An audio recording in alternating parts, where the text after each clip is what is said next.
పేరు పెట్టారంటే గ్రహాలు అని పేరు పెట్టారు. గ్రహాలు అంటే ఏంటి మీ ఉద్దేశంలో? ఈడి గ్రహం బాగోలేదు, ఈడి గ్రహం బాగోలేదు, ఈడి నక్షత్రాలు బాగోలేదని ప్రజలు మాయ మాటలు చెప్తుంటారు. గ్రహాలు బాగోలేవా? ఆ గ్రహాలు ఏంటి తెలుసా? అవన్నీ మొన్నటి వరకు 9 గ్రహాలు ఉన్నావా అన్నారు, కానీ 9 గ్రహాలు ఉన్నావా? ఒకటేమో తీసేశారు. ఇప్పుడు ఎన్ని ఉన్నాయి? 8 గ్రహాలని మనం అంటాము, ఇంగ్లీష్లో ప్లానెట్స్ అంటారు. ఇంతగా అవి ఏంటి తెలుసా? అవి రాయి ముద్దలు. అవేంటి? అవి రాయి ముద్దలు. దేవునికి స్తోత్రం చెప్పండి. ఆకాశంలో తిరుగుతున్న రాయి ముద్దలు అవి. ఆ రాళ్ళు నీ జీవితాన్ని అవి సరిచేయలేవు. దేవుడే నీ జీవితాన్ని సరిచేస్తాడు. Praise the lord. నిన్ను బ్రతికించువాడు దేవుడు. యేసుక్రీస్తు ఏమంటున్నాడు?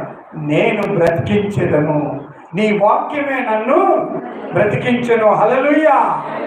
నీ బాధలలో అది నీకు నెమ్మది కలుగు చేసెను. మీ బాధల్లో ఏం చేయాలి? మీరు